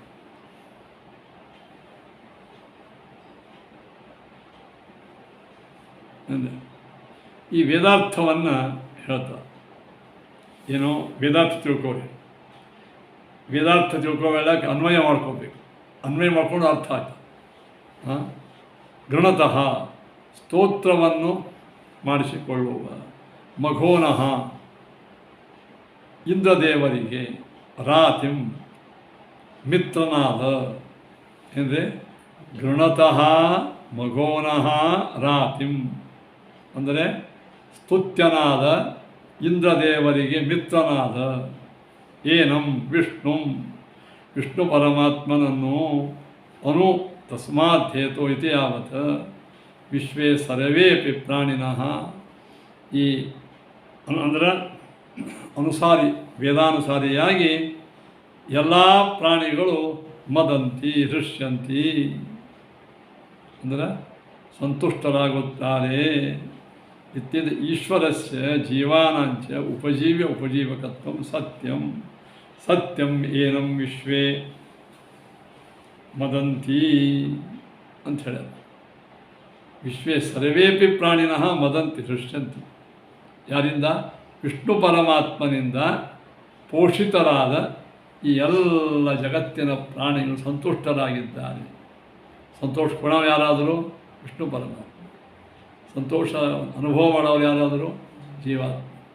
ಈ ಉಪಜೀವಕ ಭಾವ ಅಲ್ವಾ.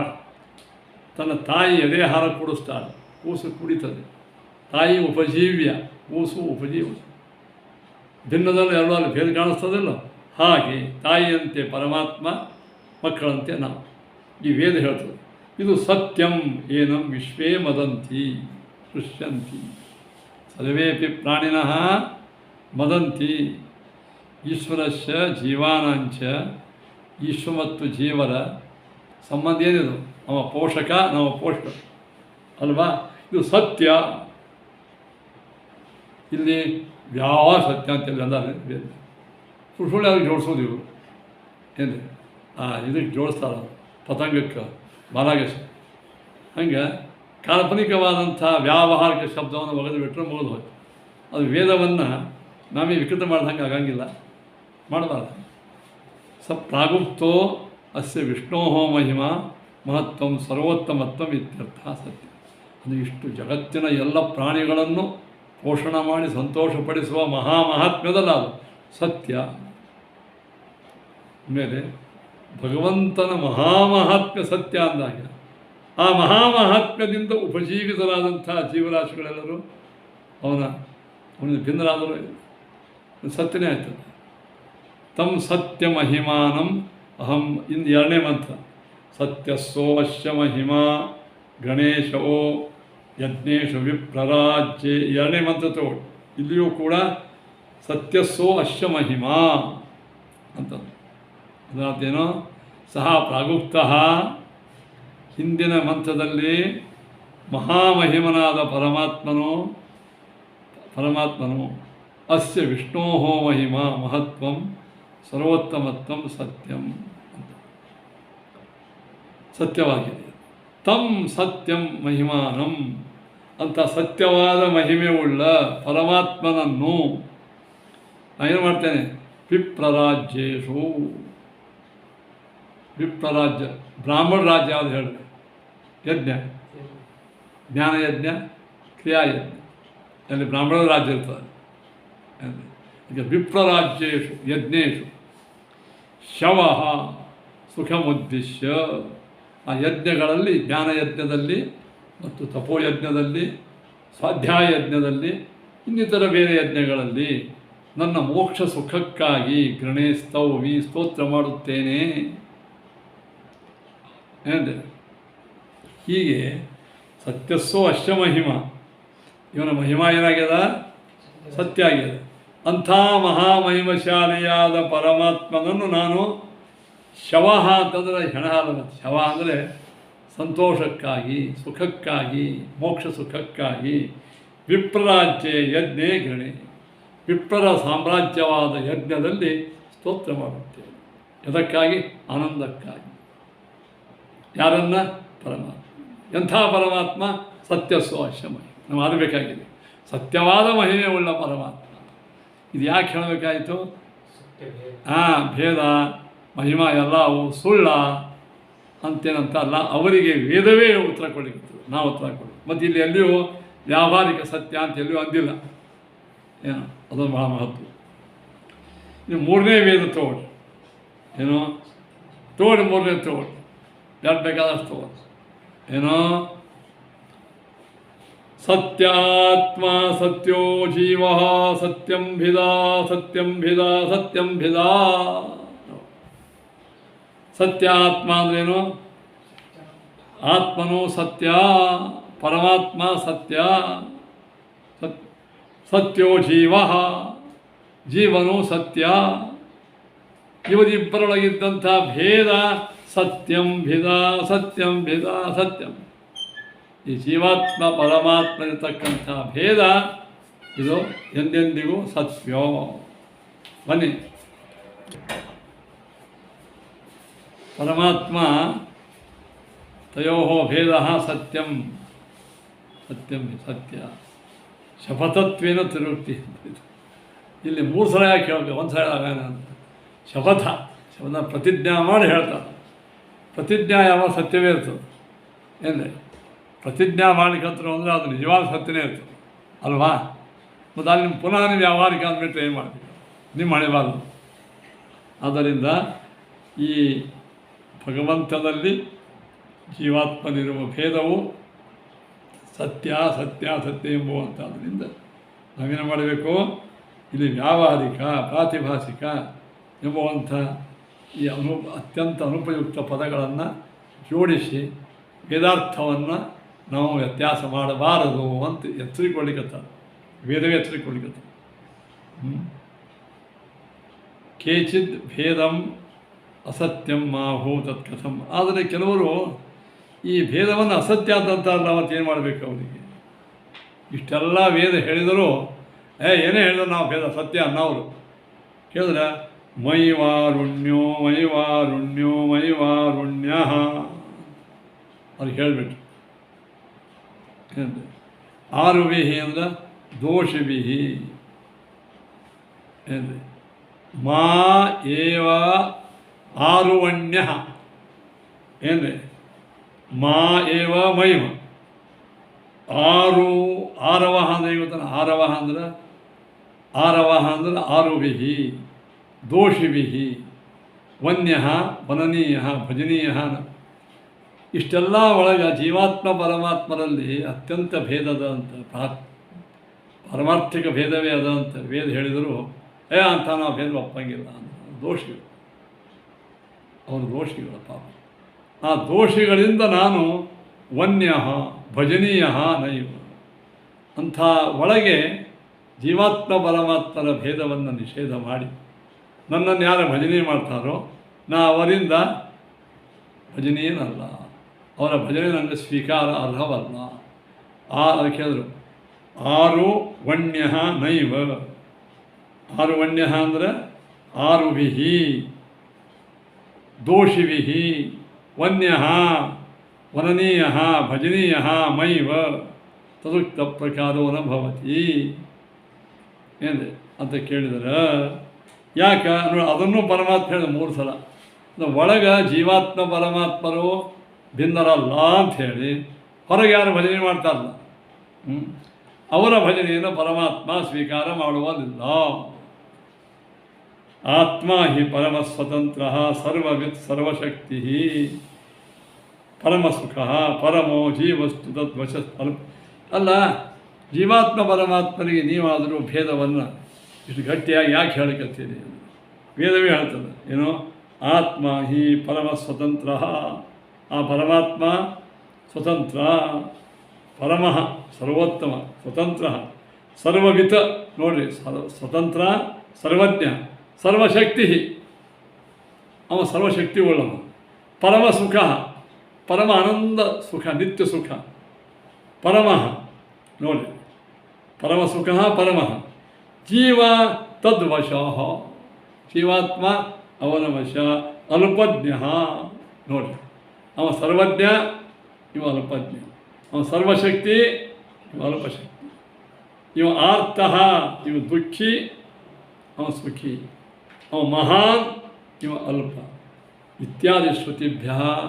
ಇಷ್ಟು ವಿರುದ್ಧವಾದಂತಹ ಧರ್ಮಗಳು ಇದ್ದಾಗ ಈ ಭೇದವು ಸತ್ಯವೇ ಆಗಿದೆ ಹೊರತು ಪ್ರಾತಿಭಾಸಿಕನೋ ಅಥವಾ ವ್ಯಾವಹಾರಿಕನೋ ಅಥವಾ ಸದಸದ್ವಿಲಕ್ಷಣವೋ ಇತ್ಯಾದಿ ಇತ್ಯಾದಿ ಮಾತುಗಳಿಂದ ನಾವು ಈ ವೇದಗಳಿಗೆ ತಪ್ಪು ಅರ್ಥವನ್ನು ಮಾಡಬಾರದು ಅಂತ ಸ್ಪಷ್ಟವಾಗಿ ಶ್ರುತಿ ಹೇಳ್ತಾ ಇದೆ. ಎಷ್ಟು ಬೇಳೆ ನೋಡಿ, 49 ನಿಮಿಷ.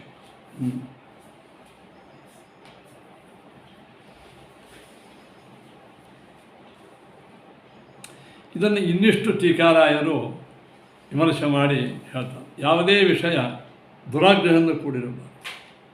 ನಾವು ಹೀಗೆ ಹೇಳೋರು ಅಂತಿಲ್ಲ, ನಾವು ವೇದ ಪ್ರಮಾಣವನ್ನು ಕೊಟ್ಟೇ ಹೇಳ್ತೀವಿ. ಈಗ ಟೀಕಾ ಶಕ ಮಾಡ್ಕೋತಾರೆ ಏನು ಇಲ್ಲ, ಸತ್ಯತ್ವಂ ತ್ರಿವಿಧಂ. ಮತ್ತು ಪ್ರತಿವಾದಿ ಜೀವಬ್ರಹ್ಮರ ಐಕ್ಯ ಹೇಳ್ತಕ್ಕಂಥ ವಾದಿ ಹೇಳ್ತಾನೆ, ಸತ್ಯ 3 ವಿಧವಾಗಿದೆ. ಪ್ರಾತೀತಿಕಂ, ವ್ಯಾವಹಾರಿಕಂ, ಪಾರಮಾರ್ಥಿಕಂ. ಸತ್ಯ ಪ್ರಾತೀತಿಕಂ ಶುಕ್ತಿರಜತಾದಿಗಳು, ವ್ಯಾವಹಾರಿಕ ಇದು ಜಗತ್ತು ಗಗನಾದಿ ಪ್ರಪಂಚ, ಪಾರಮಾರ್ಥಿಕಂತೂ ಬ್ರಹ್ಮ. ತತಶ್ಚ ಜೀವೇಶ್ವರ ಭೇದಸ್ಯ ವ್ಯಾವಹಾರಿಕತ್ವಾತ್ ಮತ್ತು ಅದೇ ಹೇಳ್ದವ ಜೀವೇಶ್ವರ ಭೇದ ವ್ಯಾವಹಾರಿಕವಾಗಿದ್ದರಿಂದ ಈ ಶ್ರುತಿಜಾತಂನ ಈ ಶ್ರುತಿ ಸಮೂಹವು ಪಾರಮಾರ್ಥಿಕ ಸತ್ಯತ್ವವನ್ನು ಹೇಳುವುದಿಲ್ಲ. ಅಹಂ ಬ್ರಹ್ಮಾಸ್ಮಿ ಇತ್ಯಾದಿ ಕಂತು ಅಹಂ ಬ್ರಹ್ಮಾಸ್ಮಿ ಎಂಬುವಂಥ ನಾನೇ ಬ್ರಹ್ಮ ಎಂಬ ಅಭೇದದಲ್ಲ ಇದು ಪಾರಮಾರ್ಥಿಕ ಸತ್ಯ ಅಥವಾ ನ ತದನುಸಾರೇ. ಅದರ ಕಾರಣ ಅದಕ್ಕೆ ಬೇರೆ ಅರ್ಥವನ್ನು ಮಾಡೋದು ತಪ್ಪು ಅಂತ ಆಕ್ಷೇಪವನ್ನು ಮಾಡಿದಾಗ ಆಚಾರ್ಯ ಉತ್ತರ ಕೊಡ್ತಾರೆ. ನಚ ಅವಾಂತರ ಸತ್ಯತ್ವಂ ಇದಂ. ನಮ್ಮಂದ್ರೆ ಇಲ್ಲಿ ಹೇಳಿದ ಸತ್ಯ ಆತ್ಮ ಸತ್ಯೋ ಜೀವ ಸತ್ಯಂಭಿದ ಸತ್ಯಂಭಿದ ಈ ಭೇದವನ್ನು ಭೇದ ಸತ್ಯತ್ವ ಹೇಳುವ ವಾಕ್ಯಗಳು ನೀನು ಹೇಳುವಂತೆ ವ್ಯಾವಹಾರಿಕ ಸತ್ಯವಚನವಲ್ಲವು. ಯಾಕೆ ಯೋ ವೇದ ನಿಹಿತಂ ಗುಹಾಯಾಂ ಪರಮೇ ವ್ಯೋಮನ್ ತಮ ಇದು ಯೋ ವೇದ ಯಾವನು ಮೋಕ್ಷಕ್ಕಾಗಿ ಭಗವಂತನ ಸಾಕ್ಷಾತ್ಕಾರ ಮಾಡ್ಕೋತಾನೆ ಅಂತಹ ಆ ಸಾಧಕನಾದಂಥವನು ಗುಹಾಯಾಂ ಹೃದಯೇ ವ್ಯೋಮನ್ ವ್ಯೋಮ್ನಿ ನಿಹಿತಂ ಗುಹಾಯಾಂ ಪರಮೇ ವ್ಯೋಮನ್.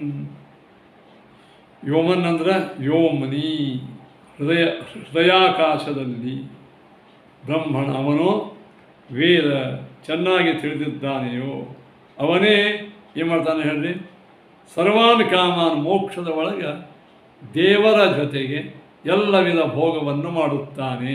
ನೋಡಿ ಬ್ರಹ್ಮಣ ಸಹ ಬ್ರಹ್ಮನ ಜೊತೆಗೆ ಅಂದರೆ ಭೇದ ಬಂತ ಇಲ್ಲ. ಮೋಕ್ಷದಲ್ಲಿ ಬ್ರಹ್ಮಣ ಬ್ರಹ್ಮರೂಪೇಣ ಅವನು ಮೋಕ್ಷದಲ್ಲಿ ಬ್ರಹ್ಮನಿಂದ ಕೂಡಿಕೊಂಡು ಭೋಗವನ್ನು ಮಾಡ್ತಾನೆ ಅಂತ ಅವ ಇದಕ್ಕೆ ಬೇರೆ ಮಾಡ್ತಾನೆ. ಬ್ರಹ್ಮಣ ಅಂದರೆ ಬ್ರಹ್ಮರೂಪೇಣ ಅಂತ ಮಾಡ್ತಾನೆ. ನೋಡಿ ಬ್ರಹ್ಮಸ್ವರೂಪದಿಂದ ನಾನು ಅವನ ಜೊತೆಗೆ ಹೋಗುತ್ತೇನೆ ಎಂದಾಗ ಅವನಿಂದ ಅಭಿನ್ನವಾಗಿ ಹೋಗುತ್ತೆ ಅಂತ ಅರ್ಥ ಆಗ್ತದೆ ಇಲ್ಲ. ಬ್ರಹ್ಮಣ ಬ್ರಹ್ಮರೂಪೇಣ ಸರ್ವಾನ್ ಕಾಮಾನ್ ಸಹ ಯುಗಪದಶ್ರುತೆ ಇತಿ ವ್ಯಾಖ್ಯೇಯಂ. ಯಾಕೆ ಬ್ರಹ್ಮಾತ್ಮೈಕತ್ವಂ ಪ್ರಾಪ್ತಸ್ಯ ಕಾಮಾವಾಪ್ತನಂಗೀಕಾರ. ಬ್ರಹ್ಮಾತ್ಮೈಕ್ಯತ್ವಂತೂ ಕಾಮಾವಾಪ್ತನಂಗೀಕಾರ ಸರ್ವಭೇದ ನಿವೃತ್ತಿ ಉಪಲಕ್ಷಣಮೇತ ಚೇತ್ನ ಲಕ್ಷಣ ಮಾಡ್ತೀವಿ ಅಂದರೆ ಲಕ್ಷಣಕ್ಕೇನಾದರೂ ಪ್ರಯೋಜನ ಬೇಕು, ಪ್ರಯೋಜನವಿಲ್ಲ. ಏನು ಆನಂದಮಯಸ್ಯ ಪರಬ್ರಹ್ಮತ್ವಂತು ಅನ್ಯತ್ರ ನಿರ್ಣೀತ. ಅದಕ್ಕೆ ಕಾರಣ ಏನು ಹೇಳಿದ್ರಿಲ್ಲೇ ಸರ್ವಾನ್ ಕಾಮಾನ್ ಸಹ ಬ್ರಹ್ಮಣ ವಿಪಶ್ಚಿತ ಬ್ರಹ್ಮಣ. ಅವನೇನು ಮಾಡ್ತಾನ ಎಲ್ಲ ಕಾಮಗಳನ್ನು ಅಂದರೆ ತನ್ನ ಇಚ್ಛೆಗಳನ್ನು ಮೋಕ್ಷದೊಳಗೆ ಜೀವಾತ್ಮ ಏನು ಬ್ರಹ್ಮನ ಮಟ್ಟಿಗೆ ಭೋಗ ಮಾಡ್ತಾನೆ. ವಿಪಶ್ಚಿತ ಬ್ರಹ್ಮಣ ಸರ್ವಜ್ಞನಾದ ಬ್ರಹ್ಮನ ಮಟ್ಟಿಗೆ ಇದೊಂದಾಯ್ತು. ಇನ್ನೊಂದು ಏತಂ ಆನಂದಮಯಂ ಆತ್ಮಾನಂ ಉಪಸಂಗಮ್ಯ ಇಮಾನ್ ಲೋಕಾನ್ ಕಾಮಾನ್ನೀ ಕಾಮರೂಪನ ಸಂಚರನ್. ನೋಡಿ ಇದು ಮೋಕ್ಷೊಳಗ ಜೀವ ಪರಮಾತ್ಮನ ಭೇದ ಹೇಳ್ತಾನೆ. ಅವನೇನು ಹೇಳ್ತಾನೆ ವ್ಯಾವಹಾರಿಕ ಭೇದ ಸಂಸಾರದೊಳಗದ, ಮೋಕ್ಷಗಳಲ್ಲಿ ವ್ಯಾವಹಾರಿಕ ಭೇದವೇ ಇಲ್ಲ, ಭೇದ ಇಲ್ಲೇ ಇಲ್ಲ ಯಾವುದು. ಇದು ಮೋಕ್ಷದ ವಿಚಾರವನ್ನು ಹೇಳ್ಕೊತಾನೆ. ಜೀವಾತ್ಮ ಸಾಧನ ಮಾಡಿ ಬ್ರಹ್ಮನ ಒಟ್ಟಿಗೆ ಮೋಕ್ಷದಲ್ಲಿ ಭೋಗ ಮಾಡ್ತಾನೆ ಅಂದಾಗ ಒಟ್ಟಿಗೆ ಭೋಗ ಮಾಡ್ತಾನೆ ಅಂದ್ರೆ ಅರ್ಥ ಏನಪ್ಪ?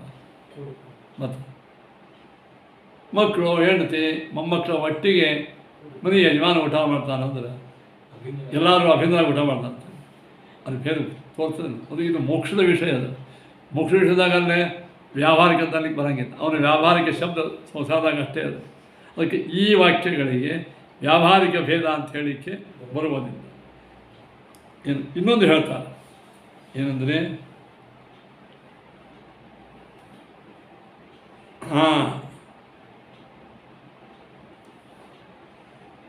ಏತಂ ಆನಂದಮಯಂ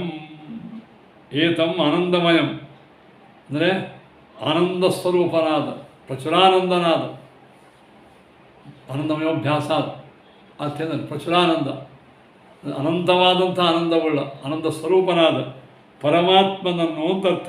ಆನಂದಮಯಂ ಆತ್ಮಾನಂ ಅಂತ ಬರ್ತಾರೆ.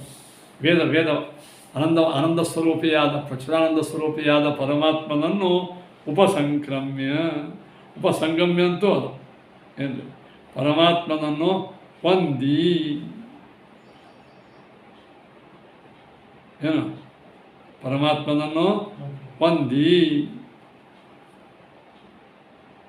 ಏನು ಮಾಡ್ತಾನೆ ಹೊಂದಿ ಇಮಾನ್ ಲೋಕಾನ್ ಕಾಮಾನ್ನಿ ಕಾಮರೂಪ್ಯನು ಸಂಚರನ್ ಅಂತ ಹೇಳಿ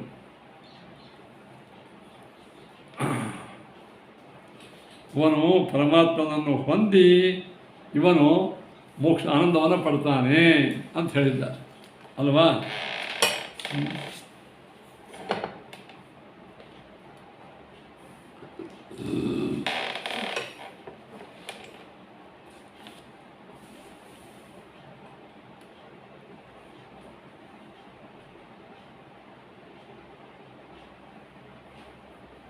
ನೋಡ್ರಿ ಏತಂ ಆ ಟೀಕಾಕೃತ್ಪಾದ ಅರ್ಥವನ್ನು ಹೇಳ್ತಾರೆ. ಆನಂದಮಯಮಾತ್ಮಾನಂ ಆನಂದಮಯನಾದಂತಹ ಪರಬ್ರಹ್ಮನನ್ನು ಉಪಸಂಗಮ್ಯ ಅಂದೇನು ಹೊಂದಿ ಪರಮಾತ್ಮನನ್ನು ಹೊಂದಿ ಅಂತ ಅರ್ಥ ಮಾಡ ಹೊಂದಿ ಏನು ಮಾಡ್ತಾನ ಉಪಸಂಗಮ್ಯ ಅಂದರೆ ಅವನ ಸಮೀಪದಲ್ಲಿ ಇದ್ದು ಅಂತ ಅರ್ಥ. ಸಮೀಪದಲ್ಲಿ ಇರೋರು ಒಂದಾಗಂಗಿಲ್ಲ ಅಂತ. ಕಾಮಾನ್ನಿ ಅಂದರೆ ಕಾಮಾನ್ನಿ ಅಂದರೆ ಏನು ಕಾಮ ಅನ್ನಿ ತನ್ನ ಇಚ್ಛಾನುಸಾರವಾದ ಅನ್ನ ಇದ್ದವನಾಗಿ ತನಗೆ ಯಾವುದ್ಯಾವುದು ಬೇಕೋ ತನ್ನ ಇಚ್ಛೆಗೆ ಅನುಗುಣವಾದ ಭೋಗ್ಯ ವಸ್ತುಗಳನ್ನು ಕಾಮರೂಪಿ ತನ್ನ ಇಚ್ಛೆಗೆ ಅನುಗುಣವಾದಂಥ ರೂಪಗಳನ್ನು ತೆಗೆದುಕೊಂಡು ಇಮಾನ್ ಲೋಕಾನ್ ಈ ಎಲ್ಲ ಲೋಕಗಳನ್ನು ಸಂಚಾರ ಮಾಡುತ್ತಾ ಅನುಸಂಚರನ್ ಅನುಸಂಚರನ್ ಭೋಗ ಮಾಡ್ತಾನೆ. ಇದು ಸಂಸಾರಿ ಹಿಂಗೆ ಮಾಡ್ತಾನೇನಪ್ಪ ಸಂಸಾರ ನಮ್ಮ ಇಚ್ಛಾನುಸಾರ ಭೋಗ ಮಾಡ್ತೀವೋ ನಾವು ಮಾಡಂಗಿಲ್ಲ.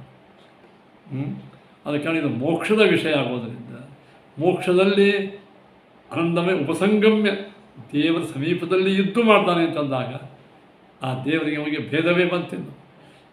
ಈ ಭೇದ ವ್ಯಾವಹಾರಿಕ ಅಲ್ಲಿಗೆ ಬರೋಂಗಿಲ್ಲ. ಯಾಕೆ ಇದು ಮೋಕ್ಷದ ವಿಷಯ.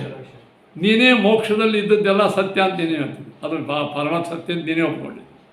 ಆದ ಕಾರಣ ಇದು ಮೋಕ್ಷದ ಪ್ರಸಂಗವಿರುವುದರಿಂದ ಮೋಕ್ಷ ಪ್ರಕರಣವಿರುವುದರಿಂದ ನೀನು ಇಲ್ಲಿ ಇರತಕ್ಕಂಥ ಭೇದವನ್ನು ನೀನು ಪಾರಮಾರ್ಥಿಕಂತೆ ಒಪ್ಪಲಿಕ್ಕೆ ಬೇಕು. ಇನ್ನೊಂದು ವೇದ ಏತಸ್ಸಾಮಗಾಯನ್ನಾಸ್ತೆ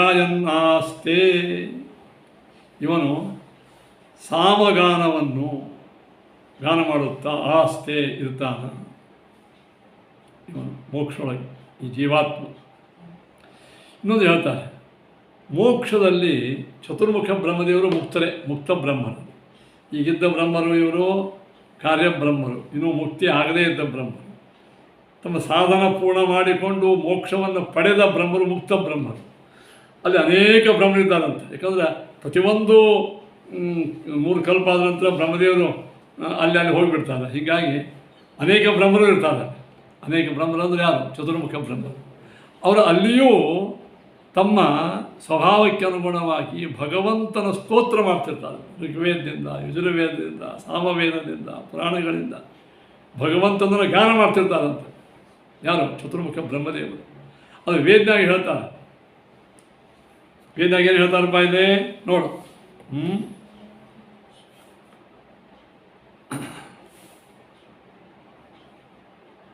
ಋಷಾಂತಂ ಪೋಷಮಾಸ್ತೆ ಪುಪುಷ್ಮಾನ್ ಗಾಯತ್ರಂ ತೋ ಗಾಯತಿ ಶಕ್ವರೇಶೋ ಬ್ರಹ್ಮಾತ್ತೋ ವದತಿ ಜಾತವಿದ್ಯಾಂ ಯಜ್ಞಶ್ಚ ಮಾತ್ರಾಂ ವಿಮೀತ ಉತ್ವಹ ಅಂತ.